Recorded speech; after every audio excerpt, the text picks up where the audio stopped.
I just want to do a small section still of the next section.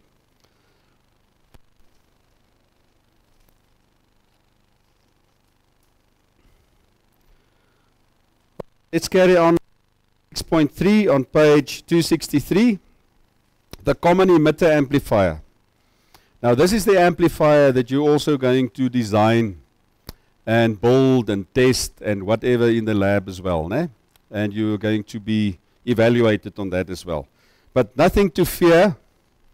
If you know the basics, you would know it's nothing to worry about. It's really not difficult. And if you do have questions about the practical work, that's something that you don't understand, you can always ask again in class so that we can talk about it again. Eh? I am not going to build your circuit for you though, but I will explain some of the stuff for you. Nah. Anyway, let's mark the introductory paragraph there again. As you have learned, a BJT can be represented in an AC model circuit. Three amplifier configurations are the common emitter, the common base, and the common collector. The common emitter configuration has the emitter as the common terminal, which I will show to you just now, or ground to an AC signal. Common emitter amplifiers exhibit high voltage gain and high current gain, some characteristics of a common emitter amplifier. And of course the common collector and common base configurations we will cover in sections still to come.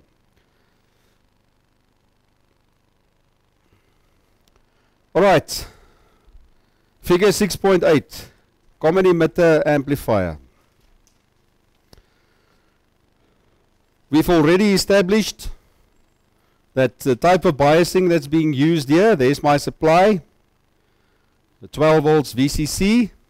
I am using a voltage divider R1, R2 to determine my VB, which will also determine then my IBQ. Now, so if I go and look at the, I'm a bit tangled over here, characteristic curve of a transistor that you've done in chapter 4, né? IC against VCE. Alright, and then you've also learned that basically, or most commonly, transistor is used as a switch or for amplification. Né? Alright, then you establish some parameters. Parameters, transistor being used as a switch in cutoff. I've seen that IC going to be equal to 0 because now it is an open switch. Nah. Open switch, then of course there will be no current flowing through there. Nah. So IC is going to be equal to 0, but VCE is going to be equal to what? When the switch is open, measuring the supply. Nah. So I'm tracing back to the supply, so that will be VCC. When I go and close the switch, the parameters will become what? IC will be equal to IC sat, the maximum current that can flow through this device in a specific circuit determined by the circuit, and VCE will be equal to what? Should be 0, but because it's not an ideal device, I know this specific book uses approximately 0.2 volts. Nah. Unless otherwise specified, we will use 0.2 volts. Alright, then I've seen also if I connect these 2 points, that's called the DC load line, and if I operate between cutoff and saturation, that is where I will do my amplification, linear amplification, which is what I want. If I want to sing over a mic or I want to play a CD player, I want that small signal to be amplified exactly as it was. I don't want distortion on the output. Okay, so because I've seen, if I bias the circuit, in this case I've biased it with a voltage divider bias to get a certain IBQ. It just means it's the base current for Q point, because there's my Q point. So this is what I have here at this stage with no signal still there. I can see that my transistor is already on. Now it's ready to amplify. Then I will add the signal. You can see here's my signal, which will be there, and I have to make sure that my signal is not too large so that it goes into saturation or cutoff. Now then I get distortion again. All right. Okay, there's a few things here extra that that wasn't in the amplifier that you had a look at in chapter 5. I can see there are some capacitors added. Nah. What do you suppose those capacitors are for? What is a capacitor? How does a capacitor react under DC conditions? Remember, I've got a DC voltage here, né? 12 volts DC. Blocks DC, né? Blocks DC. Why do I put a capacitor? This capacitor here and this capacitor here are called coupling capacitors.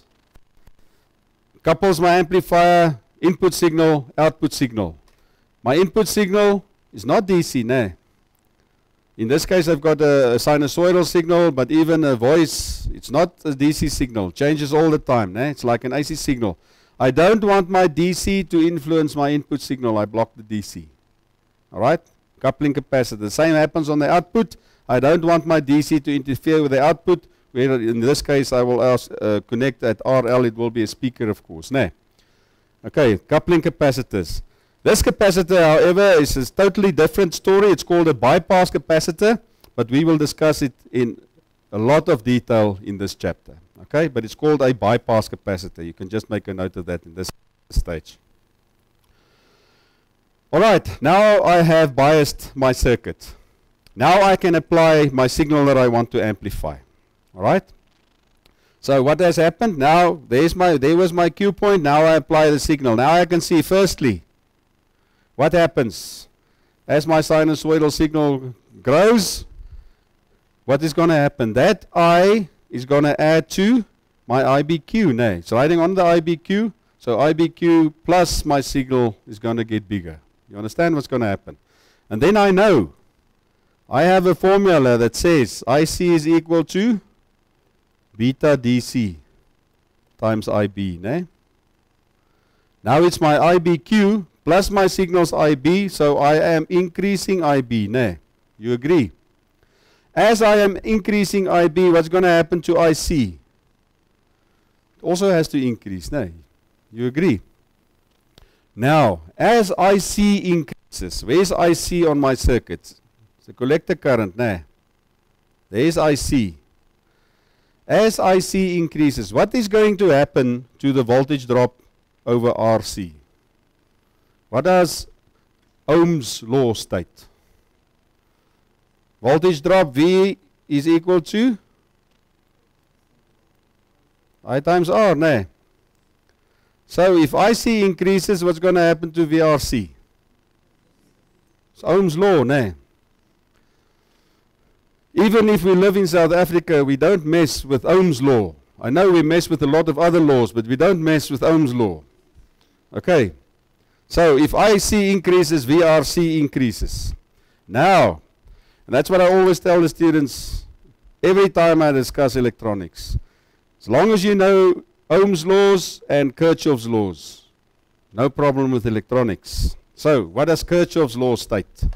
Kirchhoff's voltage law specifically. If I simplify the circuit, let's take that 12 volts and I put the battery here so that it looks more simple. There's my VCC. So I'm basically looking, there's my plus, there's my minus, current flows in that direction. So there's my closed circuit. So what does Kirchhoff's voltage law state? It says if I add all the voltage drops around the circuit, it should be equal to the supply voltage, isn't it? Alright, now, let's get back to this.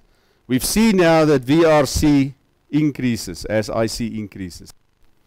Now, if VRC increases, what is going to happen to VC? Remember, what are the volt drops? Volt drops are VRC, VCE, there's a volt drop there as well, and VRE. Those are the three volt drops. If I add them together, it should be equal to VCC. That's a C. That's a VCC. Okay, so those are the three volt drops. So if to keep this formula still true, if I increase VRC, VRE remains the same. What's got to happen with VC? It's got to go down. Eh? It's got to go down. And I can see it here. Look at this output signal of mine. What's happening? It's moving in the opposite direction. It's amplified, but it's moving in the opposite direction because of Ohm's laws and Kirchhoff's laws. And that is why the input and output signal of a common emitter amplifier is 180 degrees out of phase. It's called phase inversion. All right. Now this phase inversion is also discussed on page 264. Please mark it NB. You have to understand this because this brings together a lot of electronic knowledge, if you can understand this. You actually taught this as well with the common, what was it? What was that feedback circuit? I forgot the name. Can you believe it?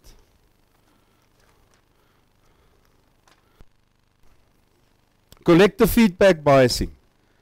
Remember the collective feedback biasing that you've discussed in chapter 5. It works exactly on the same principle. All right, exactly the same principle. But anyway, if I go to page 264, phase inversion, boldly printed in green, explains exactly what I told you now. Let's read it quickly. It says, the output signal is 180 degrees out of phase with the input signal. It starts with that statement. As the input signal voltage changes, as I explained, firstly it increases now. It causes the AC base current to change, resulting in a change in the collector current from its Q point value. If the base current increases, the collector current increases above its Q point value, causing an increase in the volt drop across RC. Exactly what I told you, nah? So I didn't lie. This increase in the voltage across RC means that the voltage at the collector decreases from the Q point. They didn't say why, but I told you it's because of Kirchhoff's voltage laws. Nah? So any change in input signal voltage results in an opposite change in collector signal voltage, which is phase inversion. Okay, make sure that you understand that.